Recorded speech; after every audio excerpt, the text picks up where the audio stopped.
The morning sun spilled gently over the old stone buildings of the University of Ouagadougou. Students hurried across the courtyard, with backpacks slung over one shoulder and lecture notes in hand. The scent of fresh coffee and distant chalk dust lingered in the air. No one noticed the man who entered through the side gate. He wore a modest beige shirt, plain slacks, and scuffed leather shoes.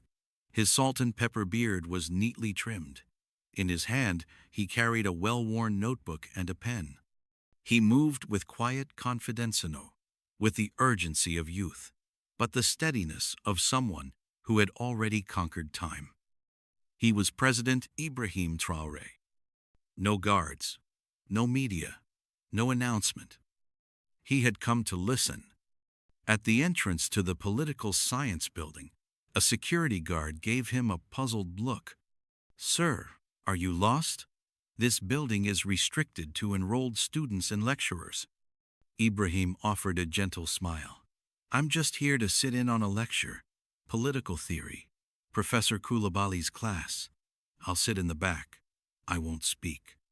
The guard frowned. "You can't just walk into a lecture without clearance." "It's all right," a young staff assistant chimed in. "He looks like someone's retired uncle visiting for the day."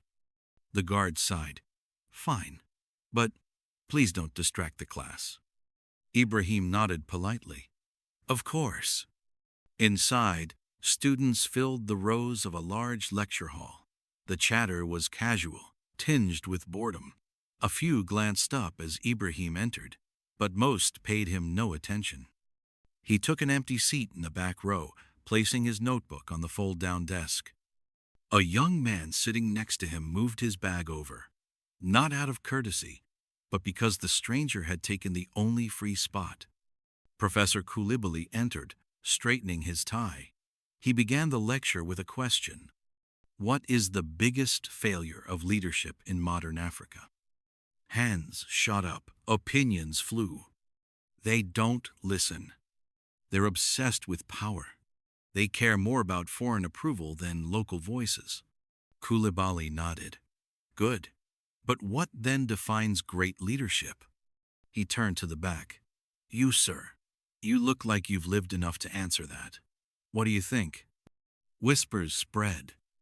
Who's he? Isn't he just someone's dad? Ibrahim stood slowly. Leadership, he said, is not in commanding attention, but in understanding silence, not in being seen, but in truly seeing others. The room grew quiet. He continued, true leaders don't raise their voices, they raise their people. Professor Koulibaly paused. He squinted at the man. A flicker of recognition crossed his face. Before he could speak, the classroom door burst open. A university official rushed in. Professor, he whispered, eyes wide. That man in the back, he's the president of Burkina Faso.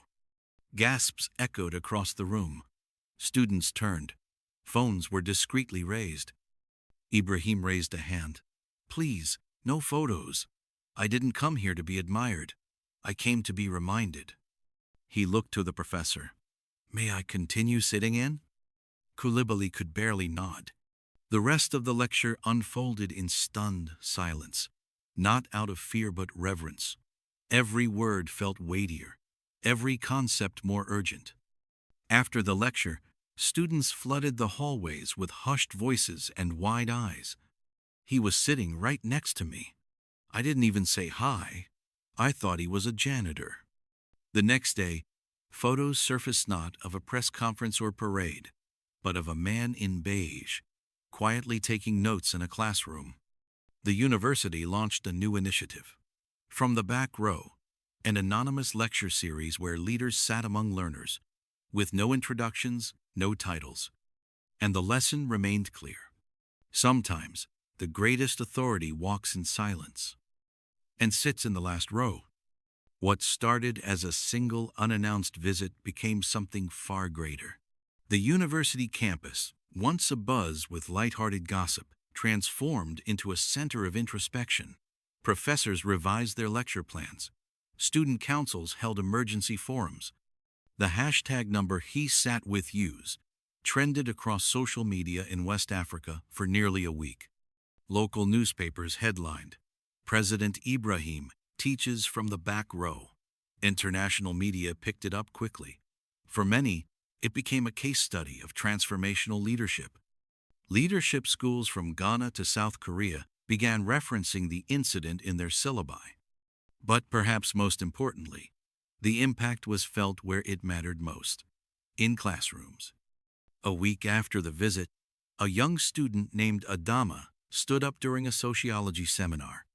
"Before last Thursday," she said, "I thought only people in suits could change things.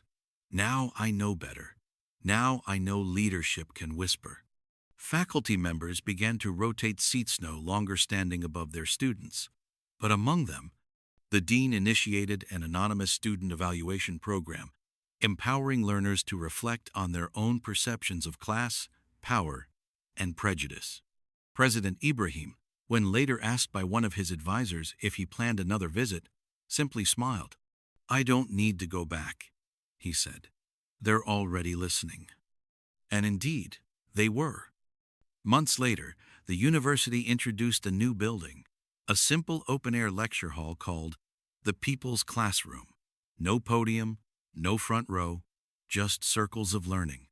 A plaque at the entrance reads, "Dedicated to those who teach by sitting beside us." Across Burkina Faso, other universities took note. Similar programs were launched under various names: Anonymous Authority, Equality in Education, and Lessons Without Titles. High schools followed suit. Government offices even piloted programs where ministers shadowed average citizens for a day. No media, no identity tags, just human beings navigating systems they were meant to serve. A culture of listening had begun. And as for Ibrahim, he never mentioned the visit in any public speech. He never turned it into a campaign. But in every policy he drafted, in every meeting he held with his ministers, he asked one question: what would we see if we sat quietly in the last row? Some say a leader's voice is their power. But for Ibrahim Traoré, silence when placed in the right moment spoke far louder than any microphone ever could.